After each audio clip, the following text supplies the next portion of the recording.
and welcome to my home, or as I like to call it, a Norman Rockwell exhibit. Well, a miniature one anyway. Norman Rockwell. Not everyone will recognize his name, but we have all seen his work if we live in North America. Many of his works can be found in offices and waiting rooms around the country.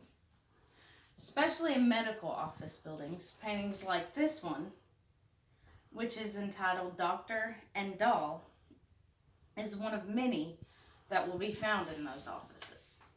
Other ones like Eye Doctors, which will definitely be in an optometrist office, Pharmacists, Before the Shot, and countless others show just this part of daily life.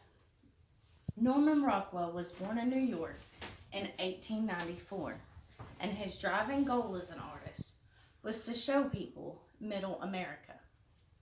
Though this may have done from his perspective, they definitely showed parts of everyone's daily life that we can relate to. This one, Waiting on the Shore, an oil and canvas, like most of his other paintings, appeared on the August 15th, 1918 cover of Life magazine, and it shows 4 females doing just that. They almost look bored as they're waiting and show kind of an impatience that we all possess. For almost 50 years, he did the paintings that he is arguably the most famous for. Over 300 works of his appeared on the cover of Saturday Evening Post magazine. From 1916 to 1963, he did these works, and they were Americana paintings that were meant to showcase just our small corner of the world. This one, Pondering on the Porch from 1923, shows the classic scenes of the beginnings of courting. You can see as he looks longfully at the female in the painting, as she almost seems to be unwavered by his affections, but hopefully that'll change as he chisels away at her hardened exterior. In addition to Saturday Evening Post, he did work for several other magazines, including Boy's Life, which was the official magazine of Boy Scouts of America, Country Gentleman, and Look.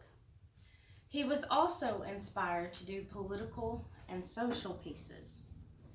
This painting, called The Shipbuilder, is a cover from the December 2nd, 1922 of Literary Digest magazine. Come in here with me and we'll look at more.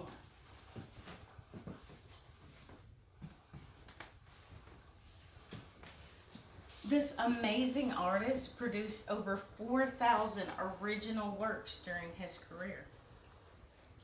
In the August 1938 issue of Home Journal magazine, Family Grace appeared. It now gives viewers a sense of nostalgia as we remember meals at the family table. However, Rockwell was not just a magazine illustrator. He was openly an advocate of tolerance. He did several pieces backing the civil rights movement and was also known to be against violence. Norman also did a 4-season series in 1954, which included this piece, A Young Man's Family, showcasing a familiar scene of 2 boys competing for a girl's affection. You can see how they're each hoping for her attention in different ways. One has flowers, one's carrying her books, like we've never seen that in the movies of the past. I kind of wish that kind of chivalry still existed, and maybe there's still hope.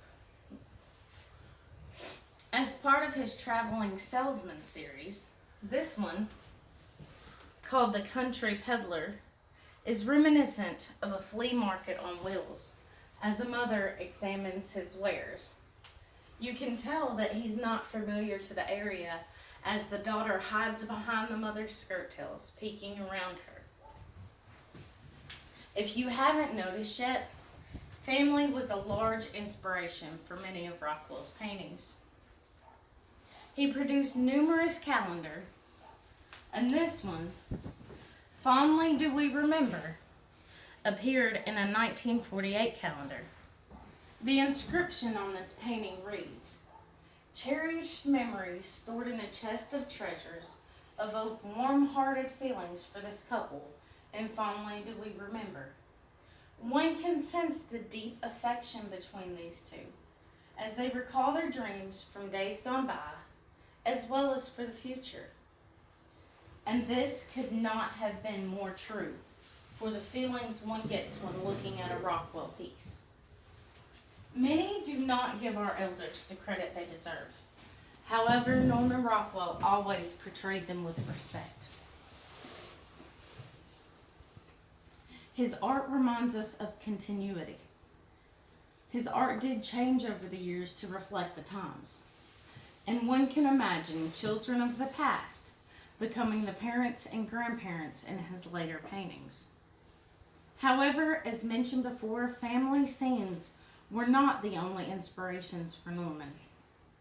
In 1943, Rockwell released a series entitled The Four Freedoms, and it was inspired by Franklin Roosevelt, the then president's address to Congress.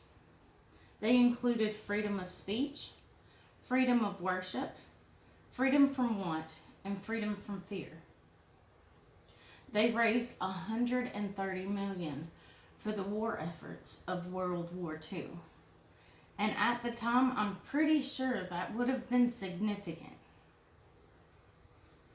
Though one cannot tell by viewing these particular paintings, the reason for their existence was political. They did back this movement. He also wanted to draw attention to the problem of racism. His painting, The Problem We All Live, Ruby Bridges, is an extremely powerful piece that captures oppression dead on. I almost cannot think about the painting without tears welling up and me getting chill bumps on my arms. It shows a small African American girl on her walk to a previously all-white school.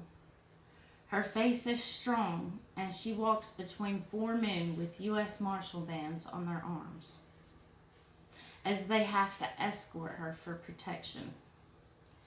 In the background, there is a wall graffitied with such racial slurs as KKK and niggers, and you can see leftovers of rotten tomatoes that were thrown at them. Overall, it's a harrowing tale of bravery and perseverance, but also a reminder of a problem in our great nation. Norman Rockwell may have died on November 8, 1978, of emphysema in Massachusetts, but his legacy, it will live on for years to come. So what about his art is so important to our beautiful country? His art is almost a record of an era in history. This is pivotal for future American generations as a visual representation of a time period. And though he faced criticism, his political efforts and civil rights support helped to publicize and back important movements. Most of his criticism came from people not taking him seriously as an artist. Art critics said he was too soft or he did the easy side of life. But that is just simply not true. He just didn't show the ugliness, as he did not believe in violence and felt like violent pictures might influence. I will leave you with my favorite painting of his entitled The Golden Rule.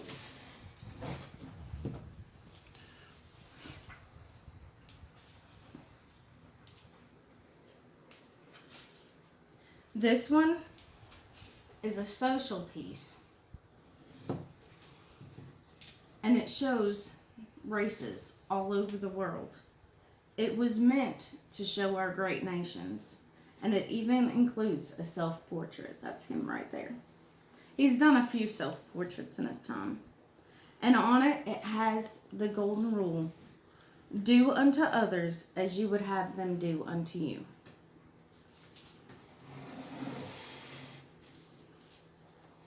It was done in 1961. A special thanks goes out to the Norman Rockwell Museum, Artsy Online Store and Collection Gallery, the Encyclopedia of Literature and Art, authors Beverly German and Alexa Gothard, and as well as the Norman Rockwell Gallery and Norman Rockwell Family Trust. I believe that Norman Rockwell is a relevant artist in the past, now, and in the future. He did several pieces that also were put on things like plates, glasses, and decoration pieces. You can still find many figurines that you may not know were actually original Norman Rockwell paintings to begin with. Thank you for your time, and I hope you guys have a wonderful day.